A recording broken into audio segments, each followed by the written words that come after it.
Empezamos una nueva edición de Café Mercosur, este espacio en el que nos proponemos analizar la realidad de los países de la región con un foco en los aspectos jurídicos.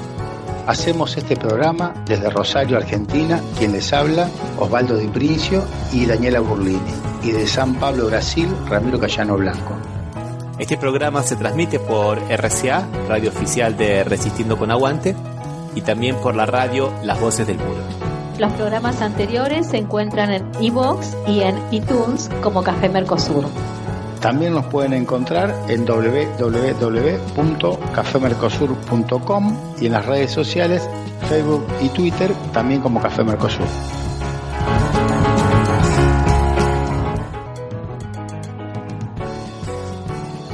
Aquí estamos en un nuevo encuentro de Café Mercosur en el 2018. ¿Cómo les ha ido, Daniela y Osvaldo, desde Rosario? ¿Cómo han pasado el fin de año?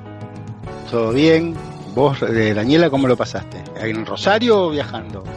Bueno, un poquito en Rosario y un poquito viajando, muy bien, contenta esperando el 2018 en el mar. Y bueno, el 2018 llegó con todo lo que vamos a charlar ahora. Y Ramiro, ¿dónde estuviste esperando el 2018 vos? Bueno, las vacaciones, las fiestas las pasé acá en San Pablo, pero después estuve en el sur con otro compañero de la facultad, con Se Javier. puede mencionar. Sí, con Javito. Con Javier Mati estuvimos cerca de Bombas, en Santa Catarina, pasando unos días. Así que la pasamos bastante bien, con las pilas renovadas para este nuevo ciclo, ¿no es verdad, gente? Bueno, le vamos a mandar un saludo a nuestro querido Javier Matio. Hoy el tema que nos convoca, justamente, estamos a 2 días de la decisión en el TRF4, en el Tribunal Regional Federal 4, de la suerte de Lula, y ese va a ser el tema que vamos a tratar hoy, pero antes vamos a comenzar por otros temas que son coincidentes en Brasil y en Argentina. Vamos para nuestra sección que se llama Coincidencias.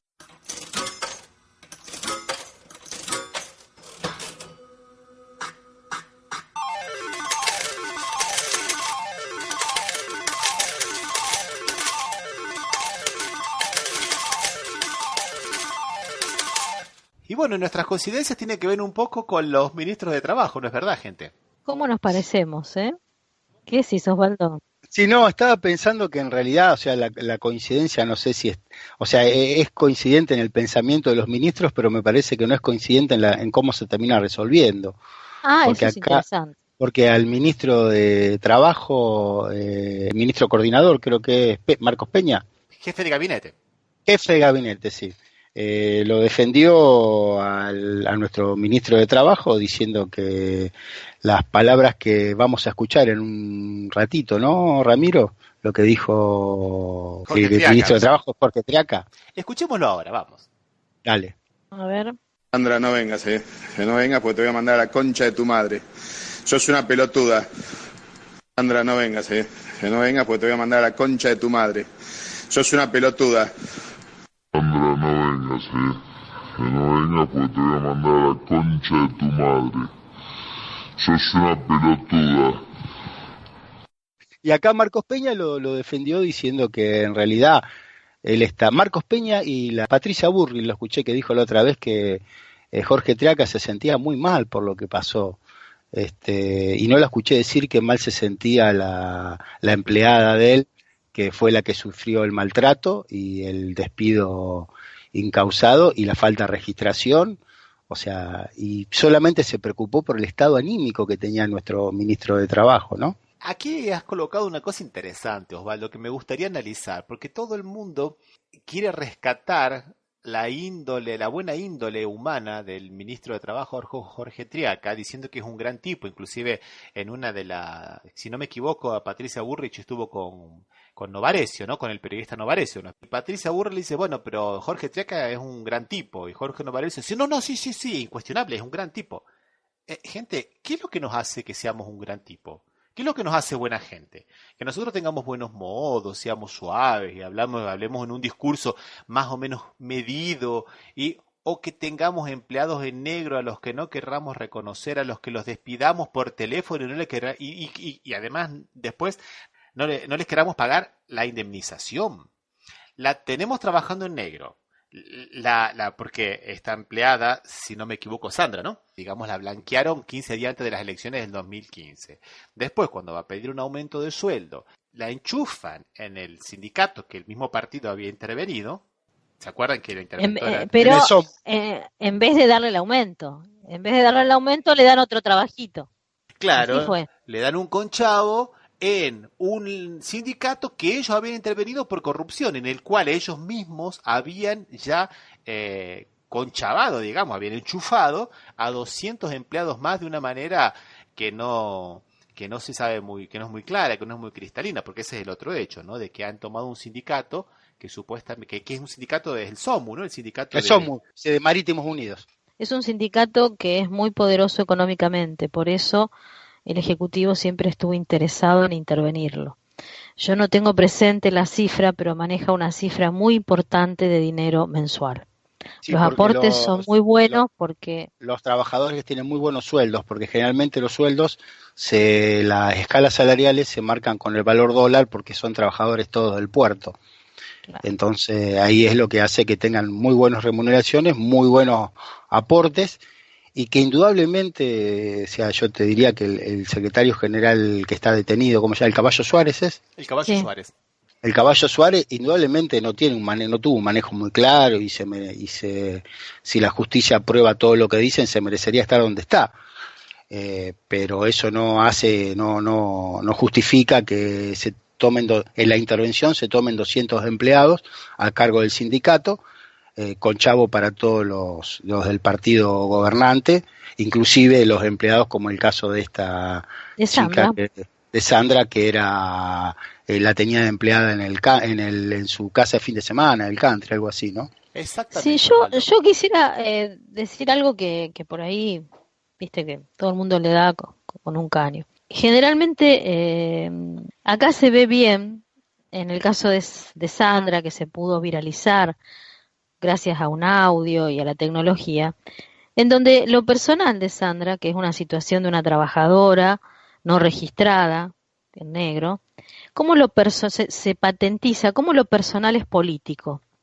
Porque eso que le pasó a Sandra, en relación a un tipo que la contrata y la maltrata y la raja, así como la rajó, no le pasa solamente a Sandra, le pasa a un montón de personas que están en relaciones desiguales de poder con gente muy poderosa.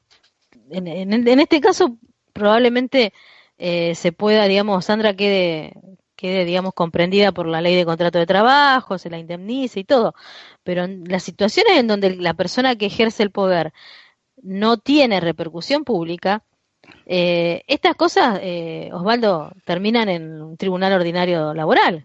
Sí, sin pensar que... A litigar 4 años si la persona es solvente, ¿no es cierto? 4 años si el juicio no llega a sentencia, porque si llega a sentencia acá en Santa Fe es mucho más. De todas maneras, hay que pensar que por lo menos el 30% de la fuerza laboral de nuestro país está no registrada. Claro. Y entre ellos podríamos incluir a aquellos que estando registrados están registrados en fraude de la ley, o sea que a través de una locación de servicio o de registrar la mitad de las horas. O sea, realmente la situación es muy difícil para esta gente, pero yo creo que... A mí me parece que esto, o sea, todo el mundo se rasga la vestidura de lo que pasó. Lo que pasó es lo que pasa siempre. Nada más que Sandra tuvo, entre comillas, la suerte de que su empleador lo pudo escrachar.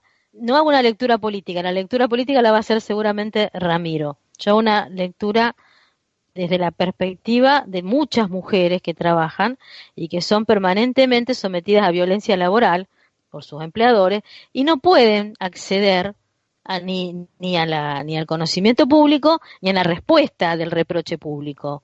Pero si tenemos un 30% de trabajador no registrado, es muy alto. Ahora que pretendamos que el ministro, que digamos que el que tiene que hacer cumplir la ley la cumpla, ya hay un trecho, ¿no es cierto? Yo me permito recordar a un ministro de la Corte, que todo el mundo lo aplaude, lo admira, lo lee, lo estudia, que en tiempos en donde se está tratando de luchar contra la violencia de género tenía alquilados sus propiedades para privados y nadie se rasgó las vestiduras, ¿eh? O sea que la hipocresía pasa y atraviesa todas las capas del poder, ejecutivo, judicial, sigamos. No sé si me pude expresar. No, perfectamente, Daniela, perfectamente, y creo que también el mismo caso que ha pasado en Argentina es lo que ha pasado acá en Brasil. Antes me gustaría decir que además de este caso, me parece que es lo que más pone en peligro la permanencia de Triaca como ministro de Trabajo, y me parece que una cosa que se está soslayando es justamente el hecho de que le hayan dado un trabajo en el SOMU, cuando una persona que no tenía ni experiencia en construcción de navíos, nada que ver, ni siquiera una experiencia sindical, y que justamente la interventora del SOMU que puso el propio partido con anuencia de la justicia, digamos anuencia para no decir entongue con la justicia, para decirlo en términos más exactos, era simplemente Gladys González. Una persona que hoy es senadora, a la cual tuvieron que esconder por la cantidad de casos de corrupción que pesan sobre ella, ¿no? O sea que esto deja, digamos, al descubierto no solamente un discurso totalmente contradictorio, como que es el hecho de que se lo acusa al kirchnerismo, que es verdad, que se lo acusa bien acusado de haber mantenido un alto índice de trabajadores en negro, como de además ellos mismos practicar hipócritamente esa conducta, como bien pusiste vos, Daniela, y que también no es privativo de Cambiemos, como también esta cuestión de hacerse de un sindicato con muy buena caja, con los argumentos supuestamente de luchar contra la corrupción para poner una corrupta y seguir manteniendo la corrupción. Este caso me parece que es emblemático porque deja políticamente descubierto al gobierno. El rey está desnudo. Es esto, señores. Yo me parece que como ejercicio democrático de que se pongan descarnadamente a disposición de la opinión pública, todas estas cosas me parecen geniales, porque poco a poco se va, por un lado se va descascarando la imagen, digamos, construida de pulcritud que propuso, digamos, el partido que ganó en Argentina con Macri, y por otro lado se va viendo que ni uno es tan bueno ni el otro es tan malo, y que sí se podrían, como siempre digo, pensar maneras de controlar al poder y a los ejecutivos, porque los que se fueron lo hicieron y los que vienen lo siguen haciendo. Y mientras tanto, ¿qué falló en el control de los dispositivos de asignar personal, por ejemplo? Eso es digamos, es la grieta, la verdadera grieta que tiene la democracia, que es cómo se controla a las personas que ejerce el poder en el Ejecutivo. Todo el mundo se preocupa porque lo que dijo que la preocupación de la gente esta fue que el exabrupto, y no haberla metido en el SOMU, y no haberla tenido trabajando en negro. Eso no preocupó a nadie. Es lo mismo, esto es lo mismo que tener un cargo para cuidar las ovejas y yo soy el lobito y me las ando afanando, ¿no? Es lo mismo. Yo tengo que controlar y combatir yo tengo que combatir el trabajo no registrado, y yo en mi casa tengo toda una tropa de gente en negro. A mí me parece que las personas que están pidiendo la renuncia, con la renuncia sola no alcanza, porque además de eso se tendría que pedir una responsabilidad administrativa que tenga de por qué la designó, por cómo fue que cayó esa persona en el SOMU. Va más allá. Primero tenemos que ver por qué se intervino el SOMU y exactamente. Eso que dijiste vos, Ramiro, es importante porque habría que decir que no solo el SOMU está intervenido.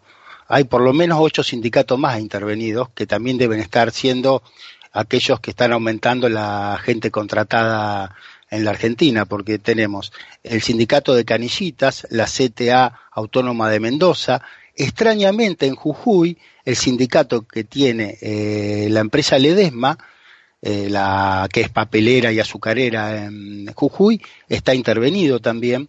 En Tucumán también está intervenido la Federación de Empleados de la Industria Azucarera, los marítimos, los vigiladores y la UOCRA de La Plata, y no me acuerdo cuál, y la Boca de la Bahía Blanca, creo que también están intervenidas. O sea, son varios los sindicatos que tiene como política rectora dentro de la labor gremial el Ministerio de Trabajo de buscar la intervención en la política que está llevando adelante este Ministerio de Trabajo en particular, lo que busca es solamente la intervención para descabezarlo, quedarse con la caja, como bien dijiste, porque y por eso tiene sindicatos como el SOMU que tienen buenos ingresos. Ricos, claro, sí. Sí. Sindicatos pobres no le interesa. Claro, y de todas maneras también sindicatos que cumplen una función política, como el de azucarero de Jujuy y el de azucarero de Tucumán, que no sé si tendrán tan buena caja, pero por lo menos cumple una función en cierta medida, como acotar la protesta sindical, porque de hecho en Jujuy varias veces el sindicato había cortado las rutas en reclamo de una paritaria o de lo que no haya persecución a los dirigentes gremiales. O sea, la función de la intervención es intervenir, sacar todos los dirigentes, si es necesario abrir alguna causa penal. Muchas veces se hace denuncia penal, no siempre, y si hay denuncia penal puede pasar como en el caso del Caballo Suárez o el de, no me sale, el Patita Medina, creo que era. Es gente muy rica, ¿no es cierto? Es gente aparte que es muy rica. Y es gente que aparte así hace mucho tiempo que está y que no tiene un manejo claro. O sea, vendría a ser la mala actuación, creo que no justifica estas intervenciones que se están haciendo, pero de todas maneras, en realidad, sindicalistas que no sé si representan a los trabajadores como deberían representarlo, ¿no? ¿Les parece que hagamos una pequeña pausa musical? Dale. Vamos a escuchar a Lauda, una banda llamada Lauda No en Canciones, y un tema que se llama Biribamba. Vamos a exorcizar hoy, chicas. Vamos a exorcizar los males de amores.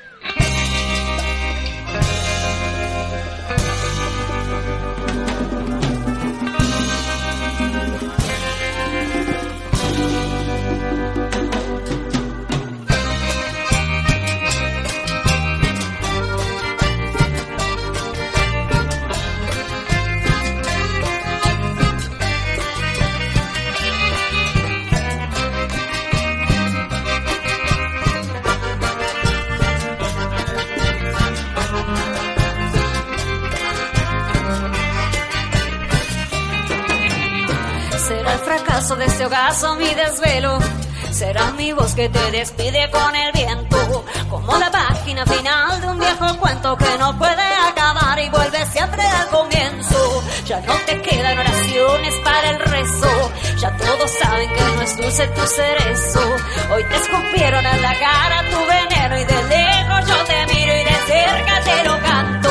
Biri, biri, bamba, bere, bere, bamba, bere, bere, bamba, bere, bere, bamba, biri, biri, bamba. Yo ya me fui con el aire. Bere, bere, bamba, bere, bere, bamba, bere, bere, bamba, bere, bere, bamba, biri, biri, bamba. Ya no pases por mi calle.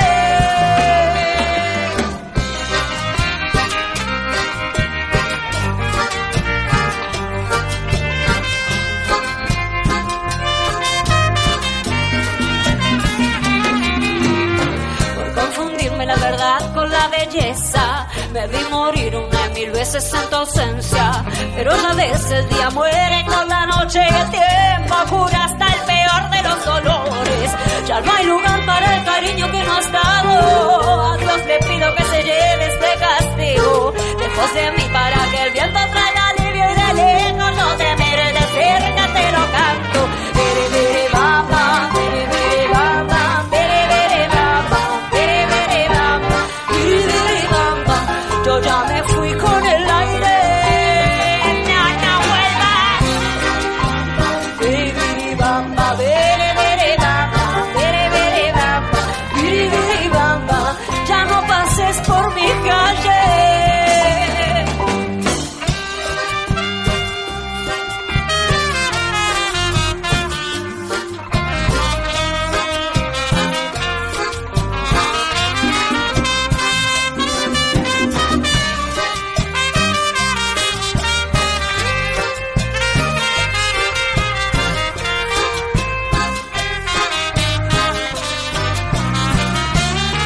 Que te he dado, estoy fuera de nosotros y aunque hayas destrozado, no vivo en el pasado. El tiempo que te he dado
Gracias.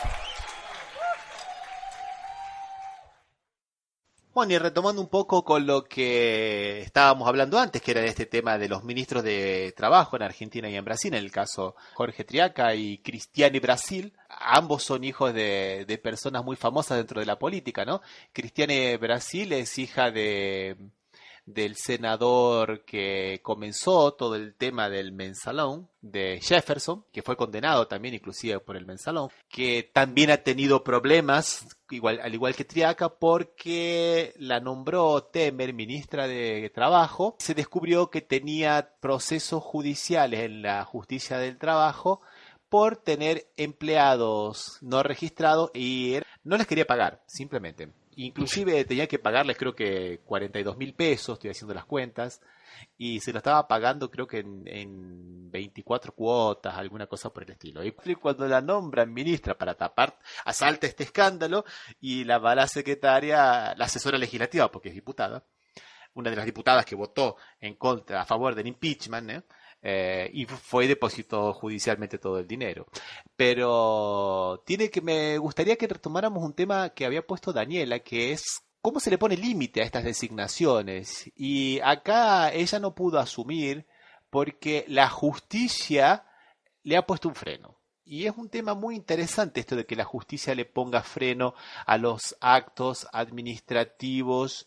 Y en rigor de la ley, la justicia no tendría que haberle puesto ningún tipo de impedimento a que sea nombrada, porque es un acto administrativo que es facultativo del presidente. Y bueno, y de última, ella fue y depositó el dinero. Pero no obstante, la justicia le ha denegado esta posibilidad de ser ministra y a todo el mundo le pareció bien, porque es medio escandaloso, ¿no? Pero así como le pareció bien que en este caso que sea escandaloso, también los contrarios a Lula les pareció que Dilma Rousseff no podía nombrar como ministro a Lula. Y la justicia, en su momento, el ministro del Superior Tribunal Federal, Gilmar Méndez, dijo que no podía asumir. Y después, en otro caso exactamente igual, en el caso de Temer, él mismo cambió su propia teoría, su propia doctrina, y dijo que sí podía asumir. Entonces es interesante cómo hacer para poner un freno para que no ocurran este tipo de cosas. O sea, que ni la justicia la justicia no es independiente, la justicia tiene sus propios intereses. Muchas veces la justicia tiene intereses que van, digamos, asociados a los intereses de los políticos. En el caso, por ejemplo, de esta ministra de Cristiane Brasil, Temer hizo forum shopping. Esperó a que Humberto Martins, que es un ministro suplente del Tribunal Superior Federal, asumiera en forma provisoria para presentar la apelación, y este hombre el sábado pasado en tiempo récord dijo que podía ser ministro. Y claro, ahora hoy retomó la presidenta Carmen Lúcia, bueno, dijo que esto no tenía valor y que ella misma iba a juzgarlo, ¿no? O sea, con lo cual tampoco puede asumir. Pero es interesante, ¿cómo hacer? ¿Cuál es el mecanismo que nosotros tendríamos para poder evitar que este tipo de cosas ocurran, ¿no? Primeramente se me ocurre pensar que en una polémica designación del Poder Ejecutivo, que es la de la Oficina Anticorrupción, ¿no? Laura Alonso. Que debería velar por las instituciones. Claro, lo que pasa que en estos casos, Rami, lo que yo veo, ¿no? En la corrupción es en el ejercicio del poder público, me parece. Y acá lo que los tipos tienen son cuestiones en su vida, digamos, como ciudadanos privados. Triaca es un acto, digamos, de privado dentro del derecho de fondo, y esta mujer también. La cuestión sería hasta dónde se le puede exigir o reglamentar que viste, por ejemplo, nosotros en la provincia de Santa Fe, para acceder a la postulación del cargo de juez, en un formulario que se llena online, tenés que poner si tenés sanciones en el Tribunal de Ética del Colegio de Abogados, o sanciones a los que son jueces en el Consejo de la Magistratura o en el Colegio de Magistrados. Entonces, eso se pone y se valora al momento de analizar la viabilidad del postulante. Y también se abren las oposiciones de las organizaciones. en donde dice, no, fulanito no lo quiero porque tiene una condena que ya está prescripta, suponete, en el Tribunal de Ética, pero resulta que la condena era por haber vendido a un chico, suponete. Entonces esa persona se le rechaza el pliego y por más que haya superado todos los test, digamos, de la oposición académica, no entra. En el caso de la designación de ministros, como no se encuentra todavía, digamos, ni, ¿cómo se podría decir?, transparentado las condiciones, solamente se plantea la idoneidad, pero la idoneidad ni siquiera se puede, digamos, ¿cómo se mide la idoneidad, no? Porque no te piden para ser ministro del Trabajo haber trabajado, por ejemplo, una cosa muy sencilla. Entonces lo bueno sería plantearse, decir, bueno, antes de tomar un ministro de Trabajo, pongamos cierto requisito, porque si vos a un tipo, por ejemplo, le pones como mínimo, como pauta, que no tenga juicios laborales, cuando a lo mejor tiene una empresa, ese tipo nunca puede ser, porque los juicios laborales son imposibles de eludir. Sí, no sé si me entendés. Todo no puede salir de una deficiente registración, Andrea. Claro. Puede tener otro origen, claro. Claro, no tendría... ¿me entendés? Entonces, el tener o suponete, no tener iniciado por mesa de entrada única juicios laborales, no me parece que sea un estándar razonable para un ministro de Trabajo. Lo que sí, ante una denuncia de una trabajadora que no está registrada, sí se puede plantear, pero ya estando en el ejercicio de la función, ¿no? Entonces, los tipos que pretenderían acceder a esos cargos tendrían un poquito más de cuidado, sobre todo con los trabajadores no registrados. O sea, Triaca yo pienso que siempre aspiró a ser ministro de Trabajo porque, como estaban diciendo ustedes, chicos, él es hijo de un ministro de Trabajo. O sea que no era improbable que él no terminara siendo ministro de Trabajo.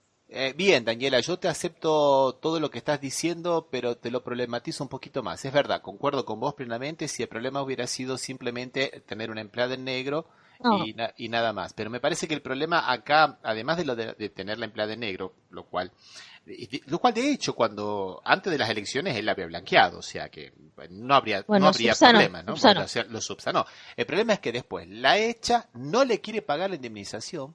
Y el otro problema que a mí me parece que es el más grave, nuevamente volvemos a que la conchabó en el SOMU, un sindicato que el propio gobierno había intervenido. Eso me parece que es lo grave. No haberle querido pagar la indemnización, un ministro que no paga la indemnización, y un ministro que conchaba en un sindicato que ellos mismos habían intervenido por corrupción. Eso me parece que es un tema grave. Después, el hecho de que haya tenido un empleado, claro que es ver como decís vos, está bien. Podríamos colocar de aquí para el futuro una causa de impedimento. Sí, que no estaría mal, pero no la podemos crear después, ¿no? Como está pasando aquí en Brasil. Por eso acá en Brasil, por eso lo pongo también como una cosa problemática, ¿no? O sea, la justicia no sé si tiene el derecho a decir eso o no tiene el derecho a decir eso. La verdad que es un terreno bastante pantanoso. No sé qué les parece a ustedes. Sí, a mí me parece que en todo sistema republicano, o sea, un poder controla al otro y no me parece desacertado que el Poder Judicial controle algunas decisiones del Poder Ejecutivo. No, o sea, porque si bien la decisión de designar un ministro es una decisión política, también la conducta, o sea, del ministro podría ser llegada a juzgada por el Poder Judicial. Lo que pasa es que me da la impresión que en nuestro país la justicia no está cumpliendo esa función y no la está cumpliendo por Dios sabrá qué, ¿no? Pero no sería una manera, aparte de los controles que hace el propio Poder Ejecutivo a través del Laura Alonso, que se haga también a través del Poder Judicial.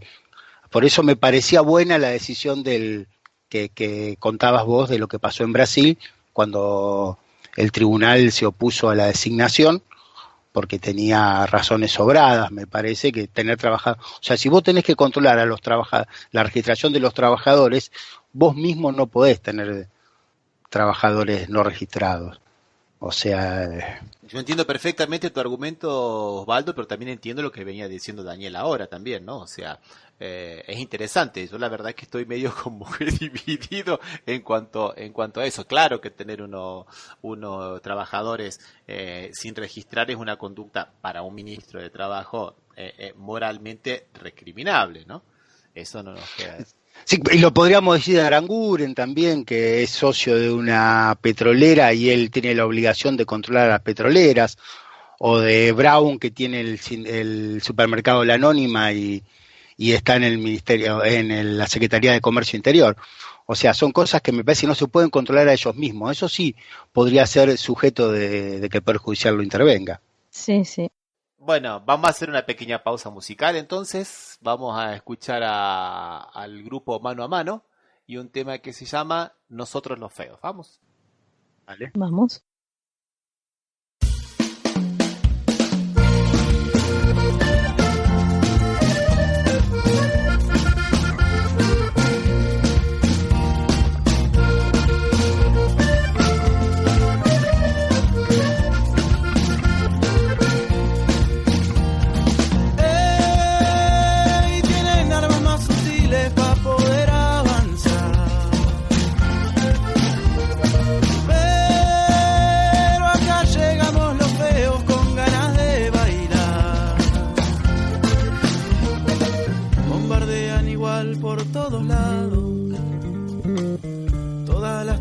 Todas las radios con que hay que estar lindo para el verano y no podemos, ya no queremos, porque este lado de la cancha ya no se juega igual.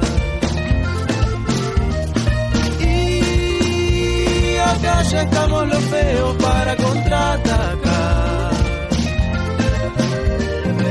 Desde chiquitos nos han enseñado que esperanza viene de esperar, pero no sirve esperanciar sentados a que todos los malos tengan buena voluntad.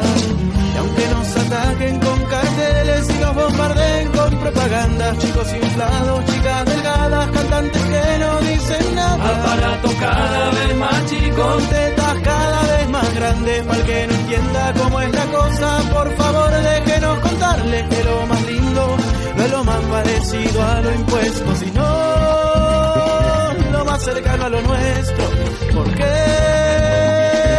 ellos son el resto, porque los feos que cantamos esta canción somos un montón.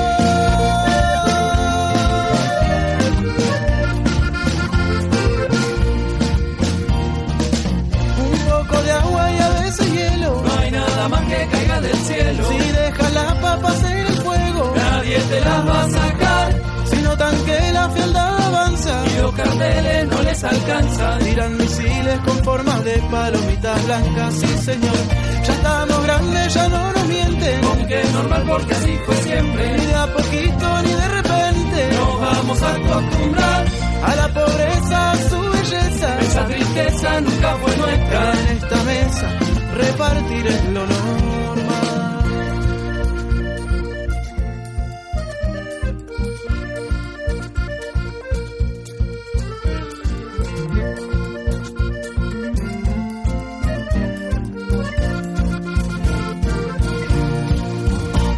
Hey, no vamos a estar sentados mirándolos bailar.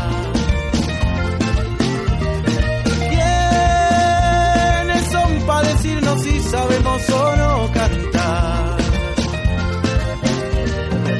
Desde chiquitos nos han enseñado, esperanza viene de esperar, pero no sirve esperanciar sentados a que todo lo malo tenga buena voluntad. Y aunque nos ataquen con carteles y nos bombardeen con propaganda, chicos inflados, chicas delgadas, cantantes que no dicen nada, aparatos cada vez más chicos, con la bomba silenciosa del hambre, con princesitas, con superhéroes, con más películas de Adam Sandler, pero lo lindo no es lo más parecido a lo impuesto, sino lo más cercano a lo nuestro.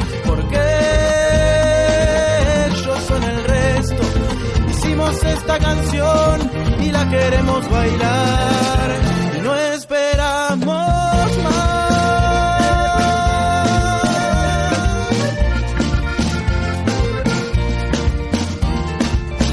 Y no bailamos como podemos, nosotros bailamos como sabemos. ya nos juntamos todo lo feo Para hacer nuestra canción, para bailarla en alpargata. en la fuente mojando las patas. En esta mesa repartir es obligación. Un poco de agua y a veces hielo. No hay nada más que caiga del cielo. Si dividimos lo que tenemos, Multiplicamos por más, si nos invitan a estar sentados, no paramos porque la bailamos. mejor que ellos, porque la canción es nuestra. Y si esta es la tierra de los crotos, acá los lindos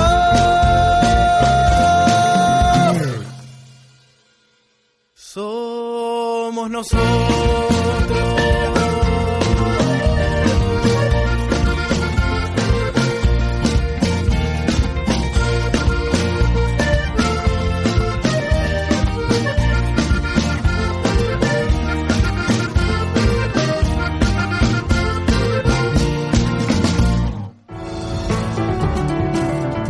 Estás escuchando Café Mercosur.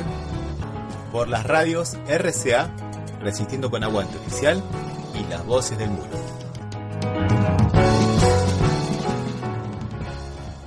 Bueno, y aquí retomando entonces con nuestro programa, vamos al tema que nos habíamos propuesto hablar ahora, ¿no? El tema de la segunda instancia de la condenación de Lula por el juez Moro, 9 años y medio, 9 años y 6 meses de prisión por los delitos de soborno, corrupción pasiva, digamos, ¿no?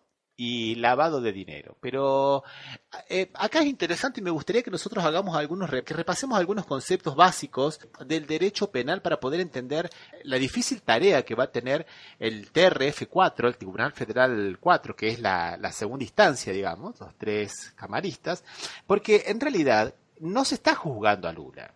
Se está juzgando al juez Moro y se está juzgando de alguna manera todo el Poder Judicial. Porque, como dicen la mayoría de los juristas aquí en Brasil, la sentencia del juez Moro tiene más agujero que un queso suizo. Y vamos a ver algunas contradicciones. Entonces, una de las primeras contradicciones que nosotros podemos ver es ¿por qué Moro es el juez de este caso? Ahí nos lleva a un concepto básico, que es el concepto del juez natural.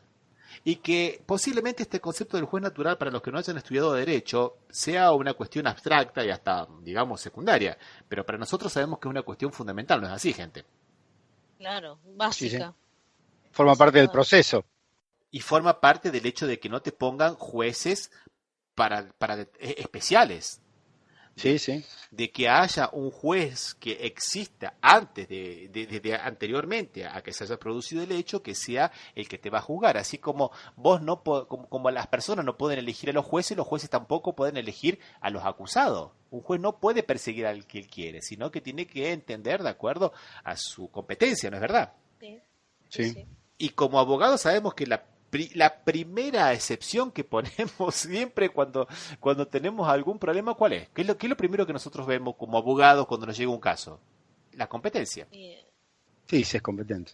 Creo que es lo primero. A ver, ¿quién es este juez que está entendiendo? ¿Por qué está entendiendo?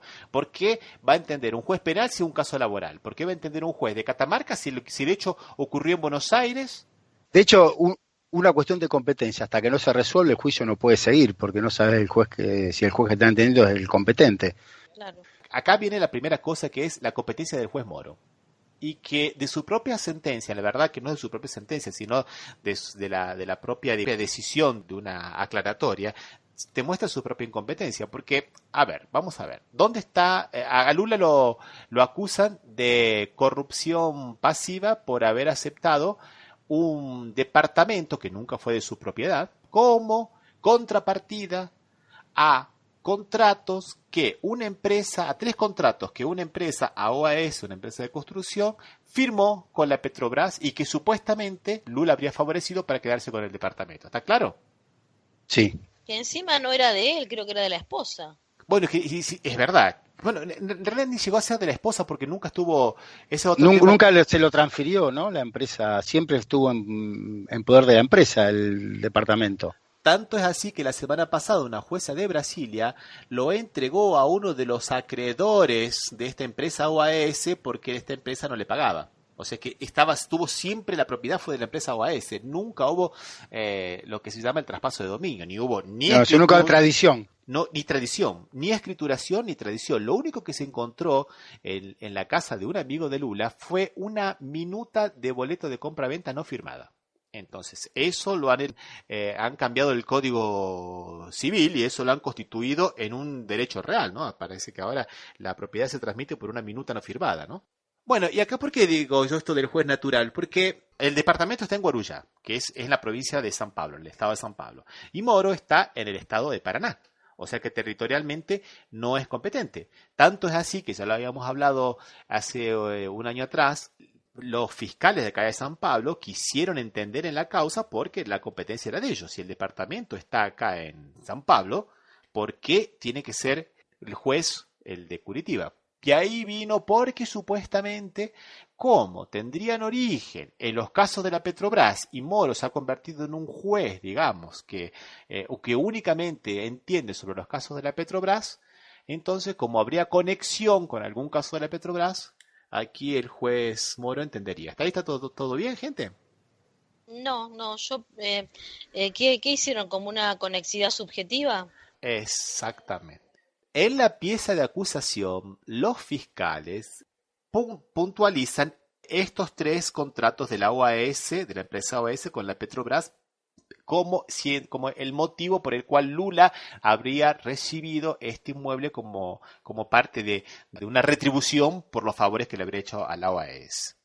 Ahí resulta que después, como el departamento la defensa prueba que nunca fue de Lula y que nunca hubo nada, entonces el juez Moro habla de que en realidad, si bien no hubo traspaso de la propiedad, había una promesa y que esa promesa también constituye delito. Pero lo inventó él a eso. Y ahí después, en una aclaratoria de la sentencia que era bastante oscura, la defensa presenta le pide una aclaratoria y le dice que acá se llaman embargos infringentes, que más o menos lo que en Argentina sería una medida aclaratoria para puntos oscuros o algunas cosas que no quedaron claras en la sentencia, y le dice que él no demostró la relación causal entre los contratos de la OAS con el recibimiento, digamos, ¿no? de esta dádiva que sería el departamento. Y ahí el juez Moro dice, bueno, la verdad es que en este juicio jamás, de los jamases, se ha afirmado tal cosa. O sea que si no hay conexidad, ¿cómo puede ser que sea el competente?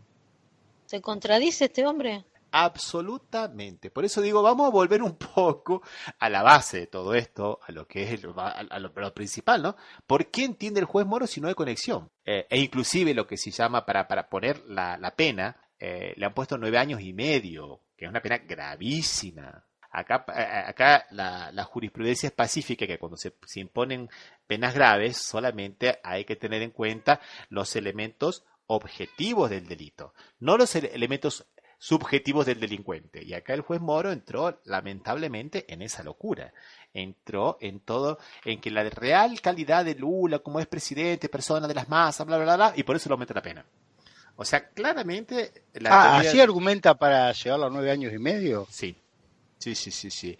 Es una de las cosas que acá en Brasil se llama la dosimetría, o sea, cómo se aplica la cantidad de pena. Hay algunas pautas establecidas, pero todo el mundo sabe que nunca se aplica en contra. Claro. Pero se aplica, pero a favor, no en contra. Acá lo usan al revés. Exactamente. Y además le ponen lavado de dinero, como si fueran 2 delitos diferentes. Ahora yo les hago una pequeña pregunta, porque estamos volviendo acá a Derecho Penal, parte 1, pero primer mes, digamos. Sí. Digamos así, vamos a poner voy a poner un ejemplo muy sonso. A una persona entra a la casa del vecino, rompe la ventana y roba una frutera con frutas. ¿Cuál es el delito? Robo, ¿no es verdad?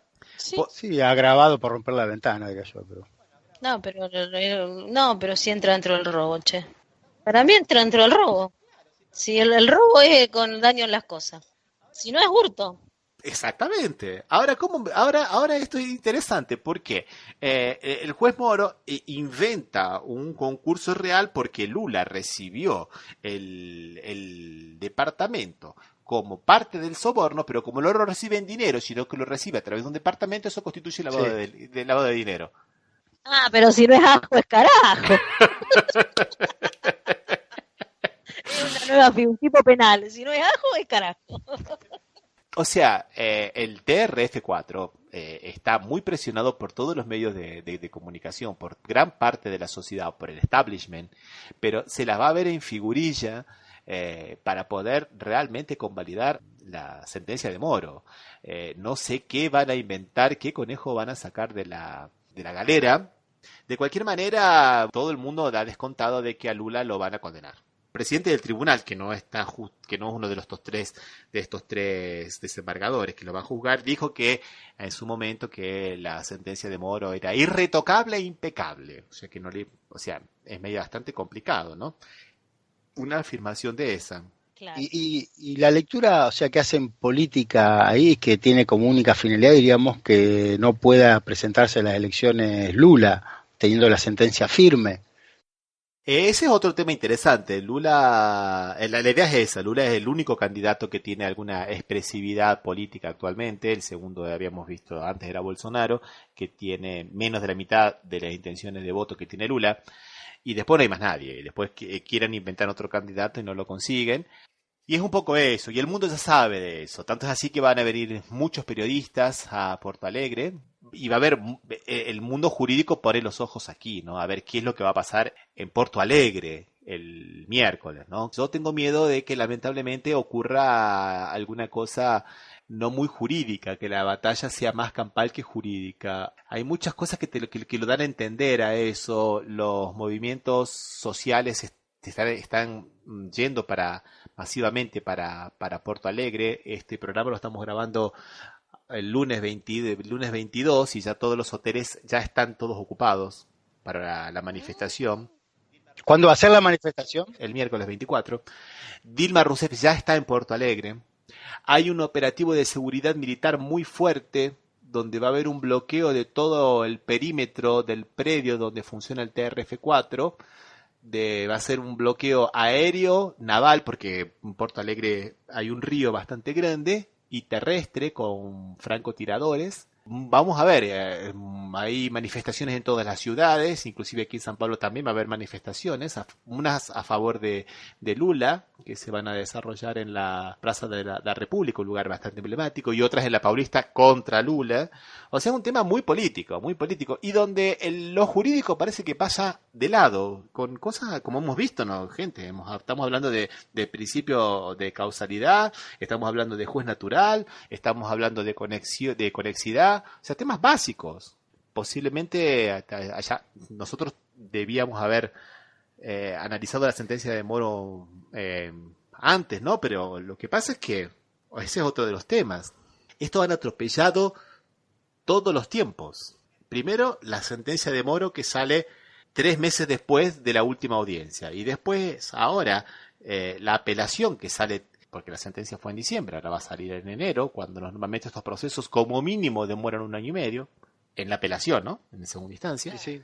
¿Y cuál es la visión que se escucha así de la Globo, de las redes mediáticas allá? Lo que pasa es que la Globo está de alguna manera en jaque. Hoy por la mañana, en la sede de la Red Globo en Río de Janeiro, en la calle Jardín Botánico, fue, digamos, copada por los movimientos sociales, principalmente o Levante da Juventude y el MST, el Movimiento de los Trabajadores Sin Tierra, porque el eslogan de ellos es, bueno, si la Globo apoya la condena de Lula, nosotros condenamos a la Globo. Está bien. Entonces, con ese eslogan, ellos hicieron una ocupación de la Red Globo y fue una cosa simbólica muy interesante lo que está ocurriendo con la Red Globo, porque le ha caído muchísimo la popularidad y la influencia de la Red Globo, pero bueno, ya no son más lo que eran, inclusive están haciendo un reajuste muy grande en los salarios, tanto de los artistas de la telenovela y hoy como de los presentadores de los noticieros. Hoy anunciaron que le iban a recortar los salarios a todo lo que se dicen las figuras acá, ¿no? De eso. Uh-huh. De todas maneras, ¿quién es el que impone la agenda? O sea, ¿cuáles son qué medio, diríamos, impone la agenda ya por acá, por ejemplo, Clarín es el que impone la agenda muchas veces. No, y acá Globo. Por la Acá Nación, Globo. los globos. Sí, acá Globo, por eso que se ha hecho esa manifestación. Así que vamos a ver qué es lo que pasa el día 24. Va a ser muy difícil porque la sentencia de Moro tiene muchísimos aspectos más. Otro de los aspectos que bien habían apuntado ustedes, que Lula nunca tuvo interés en el departamento. Fue a verlo una sola vez y no le gustó. La que tenía interés era la esposa, que por ahí le gustaba. Y eso es interpretado, qué interesante, por el juez Moro, no como esa falta de interés, en realidad creo que hablaría a favor de Lula, ¿no es verdad? Sí. La lógica diría eso, si no le interesa, ¿por qué va a ser lo que va a recibir como soborno? Sí, como dádiva va a recibir algo que no quiere. Claro, no, pero según el juez Moro eso lo ha interpretado como es la astucia que tiene Lula para esconder sus reales intenciones, con lo cual lo hace más peligrosamente. Lo que pasa que le agrava la peligrosidad. ¿Viste que el Facebook tiene un lector de mentes? ¿Nunca lo vieron? ¿Nunca se pusieron el lector? Moro se ve que sí lo usa. Le puso el lector de mentes a Lula y llegó a esa conclusión científica de que era muy astuto en decir, ay, no me interesa. Realmente no supera el razonamiento. Tantos años de estudio le lleva a la gente poder, redactar una sentencia, hacer un razonamiento lógico, superar el test de contradicción, para que cuando realmente terminar leyendo sentencias en donde lo único que se lee son lo digo porque es así, porque yo lo digo que es así. No supera, lo mínimo que se le requiere de los hechos y con las pruebas, controvertido con las pruebas. O sea, no, en realidad no hay una prueba, no tiene prueba. La única prueba con lo único que se puede probar la corrupción es que haya ingresado al patrimonio del político que está en cuestión. A lo mejor esto podría haber quedado en grado de tentativa, suponete, si fuera un caso de derecho penal, pero esto es una cuestión civil. Sí. O sea, el tipo se quedó con las ganas, no lo pudo, hablando en forma, no académica, no lo pudo agarrar. Porque un precontrato lo único que indica que alguna vez hubo alguna intención, pero no vincula a las partes, no demuestra nada, no es una voluntad recepticia, pero el poder de los jueces, en este caso, realmente estamos frente a un juez, frente a un poder judicial en donde el juez te constituye y te crea el hecho, porque la mayor, se estudia, esto está estudiado, que la mayor libertad y la zona de peligro más grande que tienen los jueces es cuando están determinando los hechos. Y ellos, en el caso acá, que no hay contraparte, el tipo selecciona los hechos que valora y los selecciona según su interés, porque quien lee un precontrato como la astucia de alguien para eludir los controles, y quien lee un precontrato como una nada jurídica, estamos frente al mismo hecho con dos lecturas diferentes. Una se ajusta a la realidad y la otra la distorsiona. No lo podría haber dicho mejor. Y es lo que todo el mundo dice, porque va a ser una condenación sin prueba. En realidad, la única prueba, y acá viene otra cosa que nosotros habíamos hablado bastante y que inclusive tenemos que seguir hablando, que es el tema de la delación premiada, que en Brasil acá, en la República de Curitiba, como se conoce al juzgado del juez Moro, se combina con la delación premiada. La única prueba que tiene es una declaración de Leo Piñeiro, que era un ejecutivo de la OAS, amigo de Lula también, que él dijo que el departamento estaría destinado a Lula, en esa forma, lo dijo en el condicional, en el potencial, estaría destinado a Lula. Pero aquí que lo dijo después en su segunda declaración. La primera declaración, que no incluía a Lula, que la hizo si no me acuerdo, en marzo del 2016, no declaró absolutamente nada en contra de Lula. Y ahí el juez Moro lo condenó a 13 años de prisión. Y ahí Y después se dio vuelta. hace una nueva delación premiada donde lo pone, porque dice que potencialmente el destinatario de ese departamento en un primer momento sería Lula, y el juez le reduce la pena bastante significativamente, ¿no? Yo creo que los futuros viajes podríamos hacer alguna promoción turística. Venga a conocer el departamento que nunca fue de Lula. Que nunca fue de Entonces, Lula. pase, se los mostramos, pero no firme porque usted puede quedar pegado en un acto de corrupción si es político, porque quiso comprarlo alguna vez. Realmente es desopilante. Es desopilante. Una de las declaraciones de Lula fue que dice, pero yo en esta playa la mitad me ama y la mitad me odia, o sea que no voy a tener paz nunca. Todas esas declaraciones de Lula, en realidad, en lugar de hablar de que las hizo en el proceso, en realidad, en lugar de hablar bien de Lula, fueron interpretadas de una manera de una verdadera mente maquiavélica que dice una cosa porque quiere otra, ¿no? Muy gracioso. Yo te escucho y yo no sé si Bonadío es el Moro brasileño o... Sí. Pensaba en eso. Claro, o Moro es el Bonadío argentino, no sé, realmente, porque las locubraciones que hace Moro puede haber sido evidentemente un buen novelista, porque es creativo.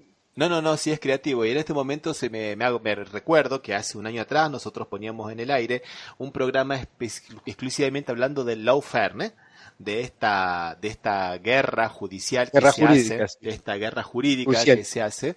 Que interesante que ahora Zaffaroni le ha dado una nueva dimensión, que he dicho en lugar de lawfare, o sea, lejos del derecho, ¿no?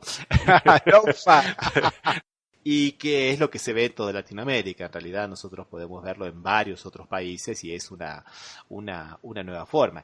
E inclusive salió en un artículo diciendo que en el proyecto Atlanta, según los gestores de este proyecto Atlanta, el caso de Lula es el caso más emblemático por ser el gobernante que más peso tiene en la región, por ser el país más grande, ¿no? El proyecto Atlanta era supuestamente ex presidentes y dirigentes de derecha que reconocieron en el 2002 en un hotel de Atlanta en los Estados Unidos que no podían ganar las elecciones por la vía electoral. Entre ellos estaba Lacalle, el expresidente uruguayo, y decidieron poner en práctica todas esta combinación, ¿no? de inventos jurídicos con linchamiento mediático y para poder desprestigiar a las figuras, ¿no? Y si vemos, está un poco ocurriendo eso en toda Latinoamérica, sí, se está repitiendo las mismas cosas.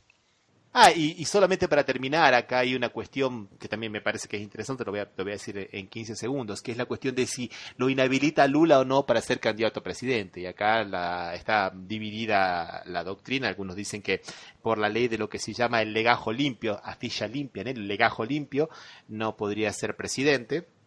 Otros dicen que para que haya una condenación tiene que correr por la justicia electoral, que es otra justicia independiente. Hasta que no haya una decisión de la justicia electoral, no va a haber esa impugnación, digamos, de la candidatura a Lula, ¿no? No es así que si lo condena ipso facto, él no puede ser candidato, ¿no? Políticamente el PT va a ignorar la sentencia. Si lo condenan, va a seguir trabajando como si Lula fuese el candidato y que lo decida la justicia electoral. Ahora vamos a ver después cómo se resuelve, ¿no? Porque... Bueno, señores, dejamos por aquí entonces. Vamos a ver en el próximo programa el segundo capítulo de esto, ¿no? Porque ya habrá ocurrido la el miércoles habrá pasado ya. Claro. Recordamos entonces que este programa se transmite por las radios Las Voces del Muro y RCA Oficial. Y que nos pueden seguir en las redes sociales como Twitter y Facebook como Café Mercosur. Y que nos pueden escribir a nuestra dirección de correo electrónico contacto@cafemercosur.com. Un abrazo, gente, hasta la próxima. Hasta la próxima. Hasta la próxima.